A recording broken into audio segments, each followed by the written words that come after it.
Good afternoon, everyone. This is resounding response. Good morning.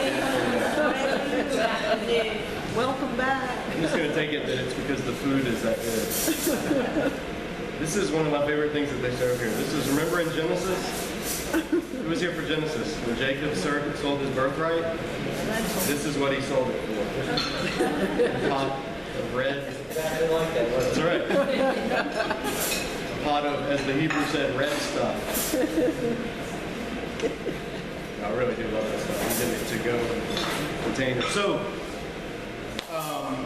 I was out last week. I was vacationing with my family. I believe Alan stepped in and covered for me. Hopefully he did well and didn't spout any heresy. If so, let me know. I'll get on to him. No, he's a good guy. And I was really thankful that he comes in when I can't make it. A couple of announcements real quick. I have on the table there my laptop. If you don't have your email address and you want to be on the email list, I'm putting together a list of emails. I will send out spam and I will blind carbon copy everybody instead of copying everybody's email. But it's just so that if there is things like emergency updates, or if we talk about something and I have like an article or something that goes into more detail, I can send that out instead of having to try to give it out here. And it's just a way to stay in touch. Since not everybody can make it every week, because we're busy and we all have schedules and work meetings and bosses tell you to stay late and all this kind of stuff. So that's just a way to help better keep in touch. Point number 2, remember always the food is provided here for free, but the workers in the back, we like to treat them well. So that's what this donation box is for. All of the money goes right to the ladies who fix this food for us each week, who work hard and very much deserve it. So bless them with that, either before or after. Third point is I put on the tables for you a flyer. A lot of people ask what I do for a living, and I say which day. It depends. I'm either drawing, or I'm teaching the Bible, or I'm doing jiu-jitsu, and one of those three, or all of those three on some days. But one of the ways that really helps my ministry, this teaching ministry, this is a part of what I do. One of the ways that really helps it is that I have a handful of monthly supporters that help and contribute to the ministry of Disciple Dojo, my teaching ministry. And on the flyer, I have ways that you can do that. If you like this Bible study, if you want to make sure it continues, one of the easiest ways to do is to become a monthly supporter. It's set up, it's through PayPal, $10 a month, $25 a month, $50 a month, $100 a month, $10,000 a month. I won't stop you, whatever you want to give. But it's really helpful. I know a couple of you here are monthly supporters, and some of you here are like one-time supporters. Every now and then you've given generously, and that's really helpful. But all of you who are type A people know that knowing your budget each month is very comforting. So for 5 years now, I've been living month to month. Just God's provided, but it's nice when I know He's going to provide this way a little bit more this month. So if you feel led to do that, or if you know someone who's looking for something to support beyond their local church, give to your local church first. We're not a church. This is an outreach ministry. But if you're looking for that, I could definitely use that help. Definitely, very much so. Could use some financial support. If God's blessed you and you want to return that.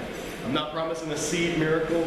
If you sow into my ministry, I'm not going to say God's going to give you a jet or a mansion or health and wealth. None of that.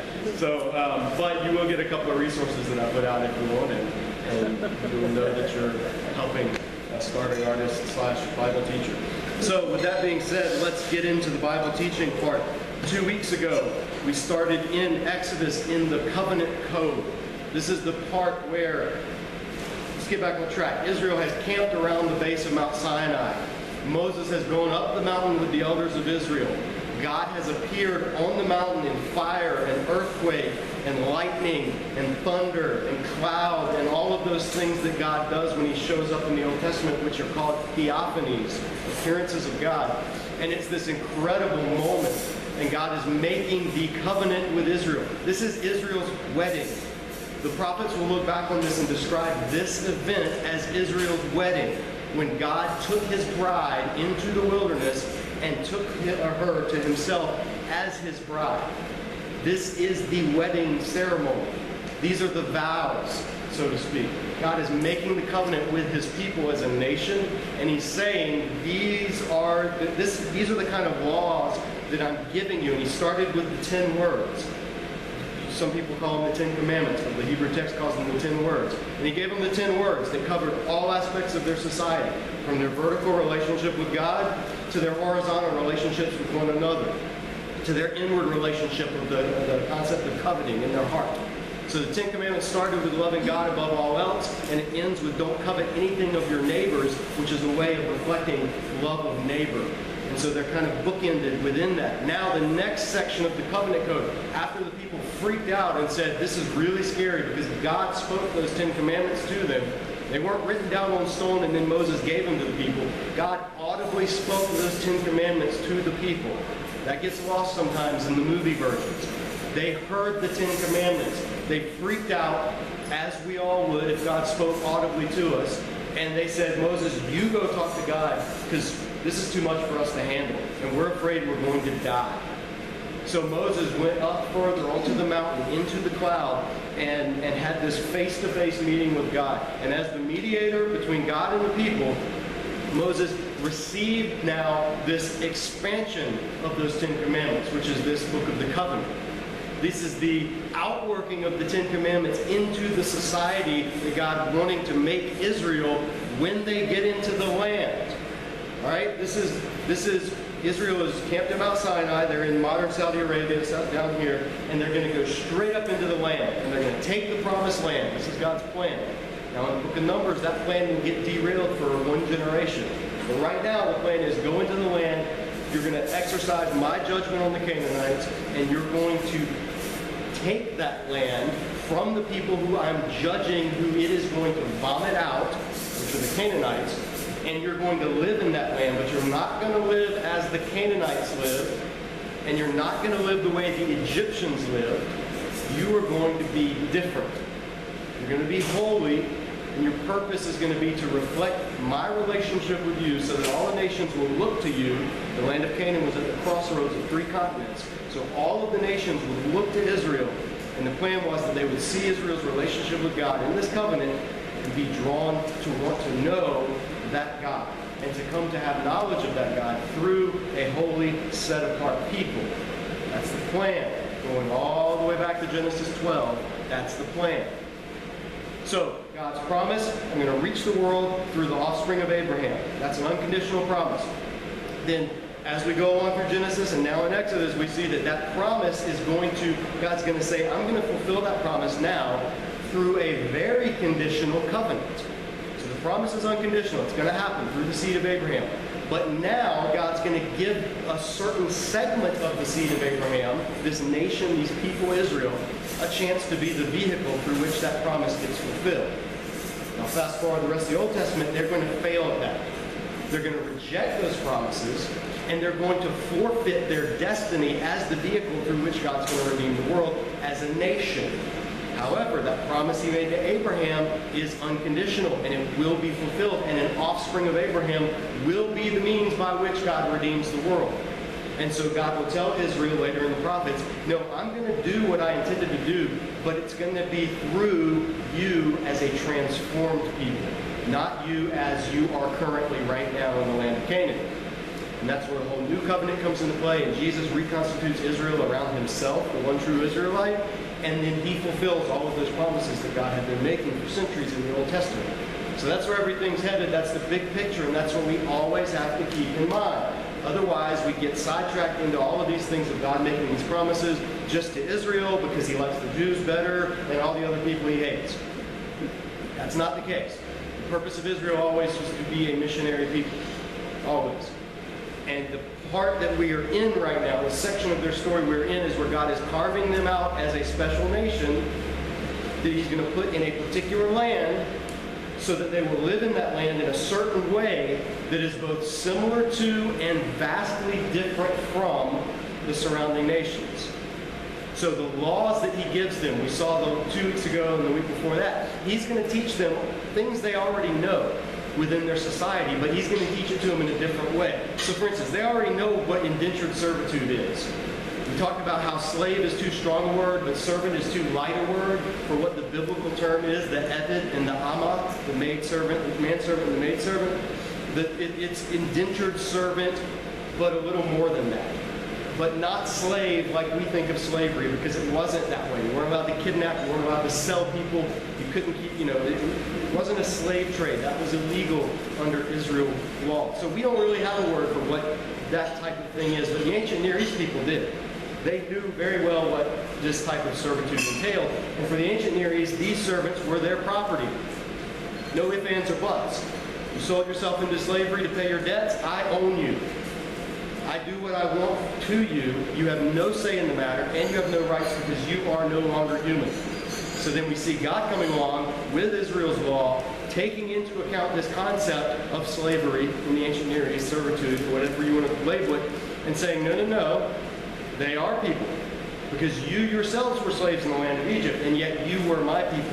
So your Eveds and your Emmas will have certain rights. If you mistreat them, they will go free. You forfeit your right to own a slave if you damage them. So that mitigated all of the things in the ancient Near East where they could just kill a slave and no big deal. He gave them laws about how they were to treat women in their society. In the ancient Near East, again, there was one way you treated women. They're the property of the father until they're old enough to become the property of the husband. That's just how it was. Marriages were financial transactions, and families were compensated for losing the family farm worker, the woman, that they lost whenever she married and moved in with the husband. So there was a transaction there. There was a status there. Well, if you attained a wife and you didn't like her, just kind of let her go, sell her as a slave, and get a new one. That was common practice. All of these rules in the ancient Near East, and when God came along in the covenant law and says, no, things are going to be different. Yes, your whole society and your whole structure as an agrarian nomadic people is based on this, marriage being a contractual arrangement, families being priority number one, the reputation of the family, the well-being of the family, the wholeness of the clan. All of these things were still in play, so God didn't completely take Israel out of all realms and make them into a modern 21st century capitalist society. He worked into them and said, here's how your laws are going to differ from Egyptian laws, from Hittite laws, from Canaanite laws. You're not going to be able to sell a wife into slavery if she displeases you and takes somebody else. No, if you choose to go that route, she remains your wife and you remain providing for her because her well-being is your responsibility. You've taken on a covenant vow, you've gotten married, you have to keep that. You have to honor that. And there were circumstances later in Deuteronomy that would come up for divorce and things like that. There were circumstances. But as Jesus shows us in the New Testament, when he's asked about certain things that the law allows, one of those being divorce, Jesus said, yeah, Moses allowed these things, but that was for your hardness of heart. That was because you guys are sinful. And the covenant allowed it for a time being, but look back before the covenant to God's intended creation and see the true desire of God for what he wants you to be.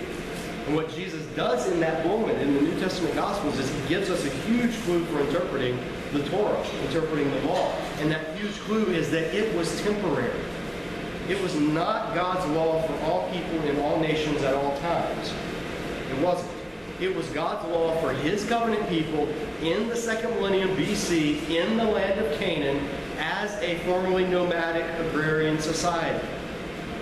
That was the purpose of the law until the time in which God would bring forth the new covenant and become incarnate and actually enter into human history as the Messiah of these people and then bring the new covenant into being and welcome all people into the family. And the rules would drastically get altered and look very different, but the spirit of all these laws would remain. That's what happens in the New Testament.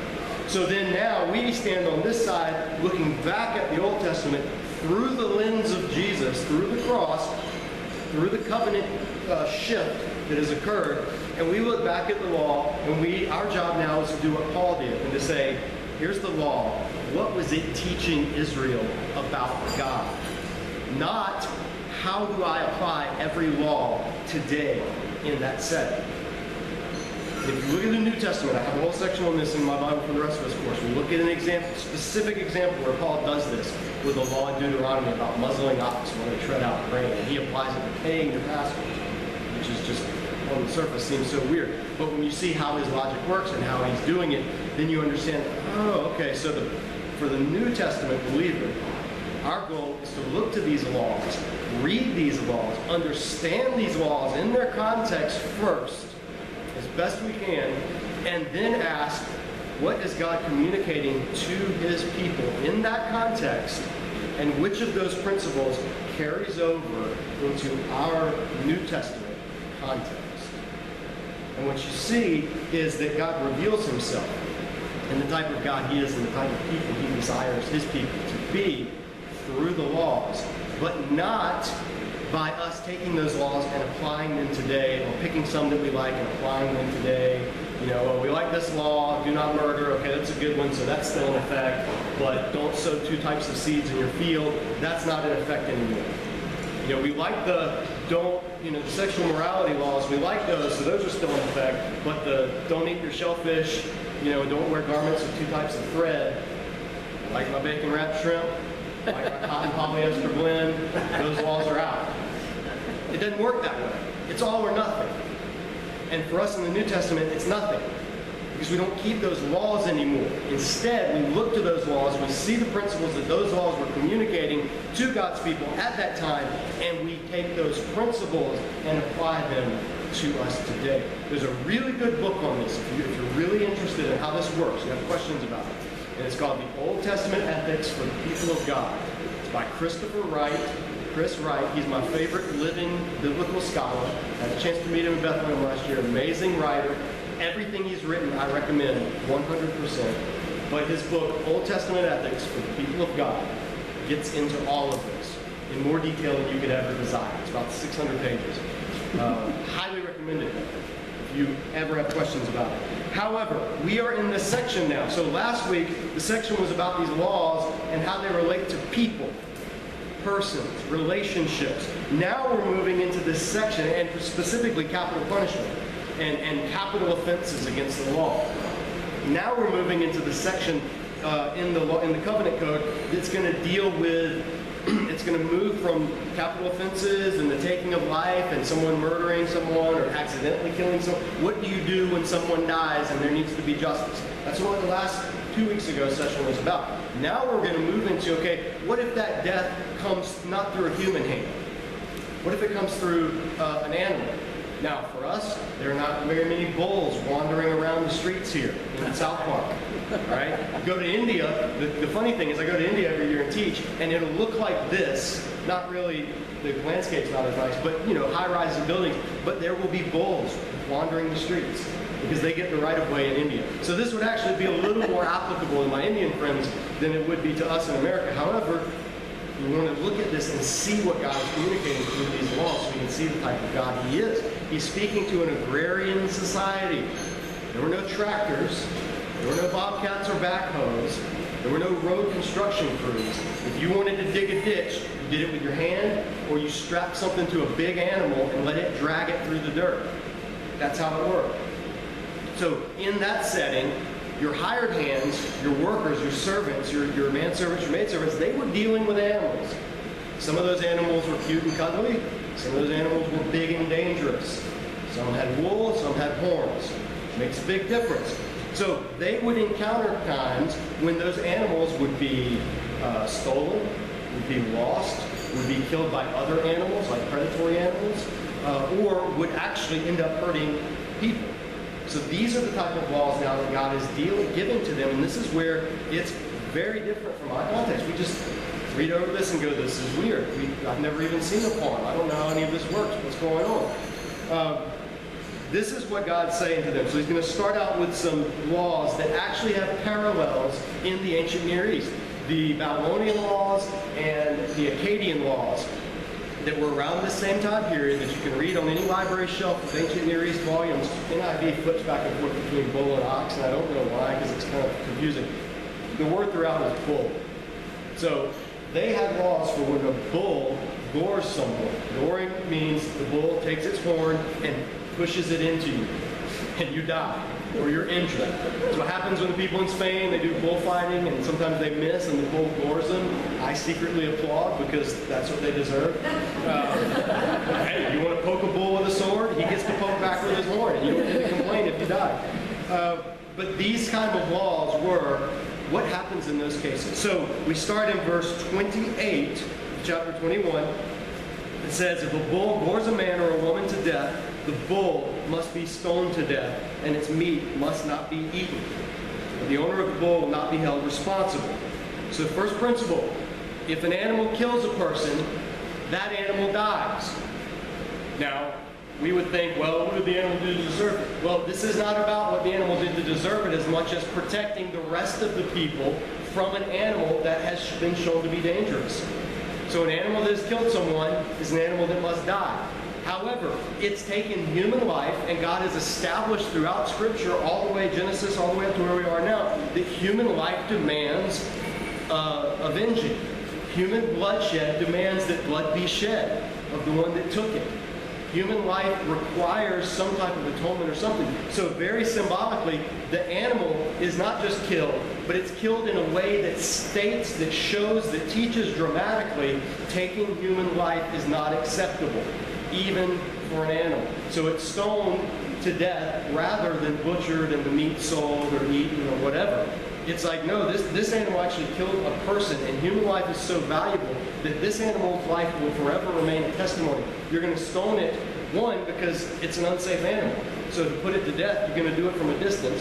Two is it will be left with stones piled on top of it, which was a way of making a marker, making an identifying place that shows everyone that comes by, this animal took human life. This is what, take care of your animals. Do not let them hurt other people, or else you will forfeit them. Your animal, now animals were, in this society, animals were a form of currency. I mean, they were animals, and God cares about creation, and He has laws that are going to protect animals and prevent them from needless suffering and allow them all these things that the ancient Near East cultures didn't allow. But He also knows that this is their primary form of currency. And so He knows that the loss of an animal is similar to us losing a truck or losing a valuable household, appliance, losing a refrigerator or something like that.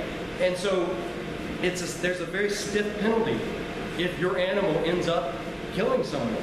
It wasn't just like, oh, well, bulls will be bulls. No, it was, they're going to be put to death. This is a danger to the society, and God is about protecting human life. If, however, verse 29, the bull has had the habit of goring, and the owner has been warned but has not kept it pinned up, and it kills a man or a woman, the bull must be stoned to death, and the owner must be put to death.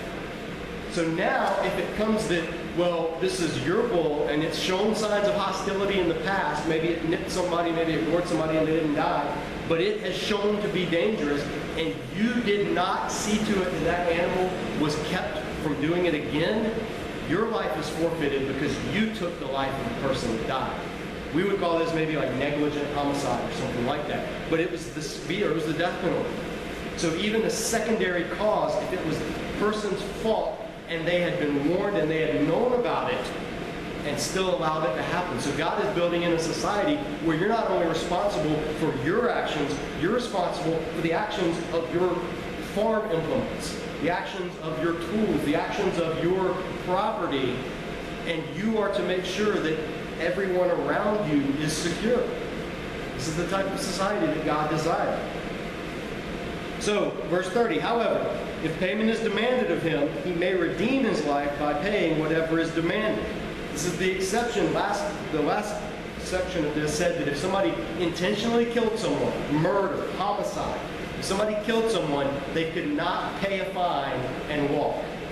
They were to be put to death. Premeditated murder, death penalty in Israel. However, this is the case where premeditated negligence, death penalty, but because it wasn't directly the person killing the person, the family of the victim or the town or the community could say, no, we don't think this person should die for this, but they will be fined for this. We will demand payment. And they can redeem their life.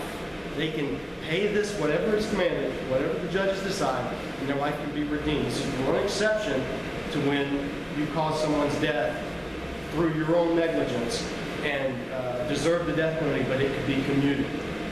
So this is a case where in Israel law, judges were given a lot of leeway. Judges were given a lot of leeway in these laws in interpreting how they applied in different cases. Israelite law gives what's called casuistic law, case law. It gives an example of something, and then it's up to the judges and the elders to extrapolate from that example how it would be ruled in everyday life. Right?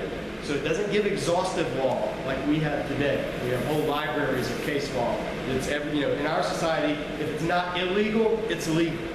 Right? That's why laws are just so mind-bogglingly complex. You have to go to law school just to even appear in court with any sense of competence. It wasn't like that in the ancient Near East. They gave example laws, and the judges were required to extrapolate from those what is best for the community, what is best for the family, what is just for the victim, and what will restore this sense of shalom, the sense of peace and wholeness. That's where their verdict's headed. So then it says, verse 31, this law also applies if the bull gores a son or a daughter. If the bull gores a male or female slave, the owner must pay 30 shekels of silver to the master of the slave, and the bull must be stoned. So in addition to everything it said before, it made sure to say that this law applies also to sons and daughters. In the other ancient Near Eastern laws, this wasn't the case.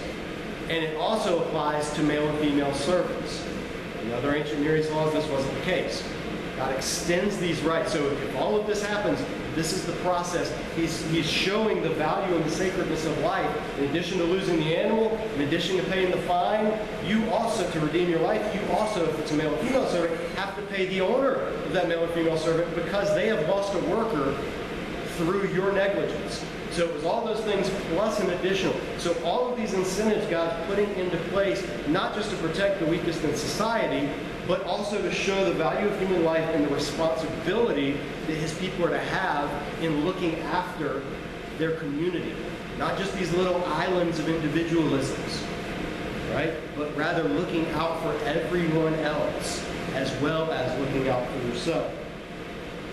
So then, he goes on to say, verse 33, if a man uncovers a pit or digs one and fails to cover it, and a bull, NIV says ox, I don't know why, but it's a bull, and a bull or a donkey falls into it, the owner of the pit must pay for the loss. He must pay its owner, and the dead animal will be his.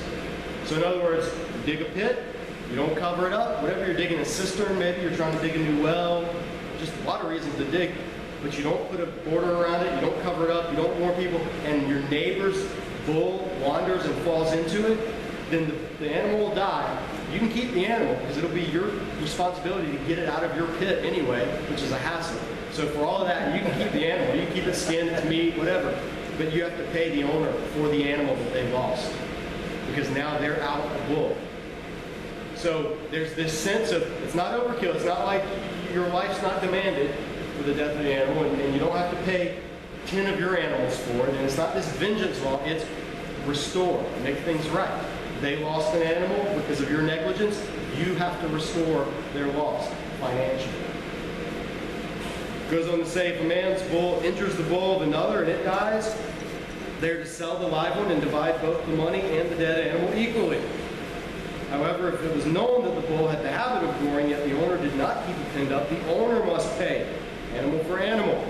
The dead animal will be his. So we both have bulls. They're maybe, plowing together. We yoke them together to dig a furrow. They don't like each other. Maybe it's mating season and they're vying for the cow of their choice, whatever. They start goring each other and one dies. Well, we're both out. One of us is out an animal, one of us still has an animal. But God says no, because the one that still has the animal is responsible for the animal. So what you do, you divide up the carcass of the dead animal. You can both have its meat, its skin, its all of the, whatever you do with all of its stuff. And then the other animal, you have to sell it, and you can divide that money as well. So both people were treated fairly, even though there was an unevenness in what happened. One animal was responsible for the other. You see in this, God's desire is to preserve well-being of everyone in a society where people share these things, such as their animals and their resources. Verse 22, which is actually in Hebrew, verse 21, chapter 21, verse 37. In English, it's chapter 22, verse 1. There's a whole reason for that, but we don't have time to get into it. It says, if a man steals a bull or a sheep and slaughters it or sells it, he must pay back 5 head of cattle for the bull, and 4 sheep for the sheep. So now we're moving into, from negligence laws, now we're going to get into theft and property laws. Someone steals something. What do you do? Now we've moved from okay, these are the laws promoting human life. Now we're getting into, all right, but people also like to take stuff from other people. So how do we deal with that? Well, the principle he sets up at the very beginning here is, you steal a bull, you got to pay it back with 5 head of cattle. You got to pay it back 5-fold. You steal a sheep, you got to pay it back 4-fold. Why the discrepancy? Bulls were more valuable. They were working animals. Sheep were just producing animals. Bulls were working animals. So if you got a bull stolen from you, you were out a lot more than if you just got a sheep stolen from you. So the penalty for somebody stealing a bull is a lot higher than for somebody stealing a sheep. However, what's interesting in these laws, and we're going to pick it up next week, these laws now that get into property, God's point is not punishment for the one who stole. I mean, that's in there. They have to pay back, they have to make restitution. They may even have to sell themselves into slavery if they can't afford to. God's concern is restitution for the victim. The one who lost, God is concerned that that be restored. And if the person who stole cannot restore it, then they must sell themselves as a slave to the person that they stole from, or to someone else who then pays the person they stole from. But what's fascinating is this is where biblical law is going to diverge radically from modern American law. There were no prisons in Israel. There were no jails in Israel. Locking someone up for a crime was not justice in God's eyes, because they did not restore what was lost. That was justice in God's eyes. We have gotten into a case of punishment-based justice, retribution-based justice, versus compensation-based justice. And so this is where Israel law, Torah law, biblical law rubs up against modern law. And it's kind of, it makes a tension. You know, all the people fighting to keep 10 Commandments in the courthouse don't realize just how far away our courts are from the very book that those 10 Commandments come from in many cases. And this will be an example as we look at how property is treated and how God deals with things like theft and robbery, breaking and entering, self-defense, all of that fun stuff next week, though, because we're 2 minutes over. So, have a great week. I'll see you next Tuesday.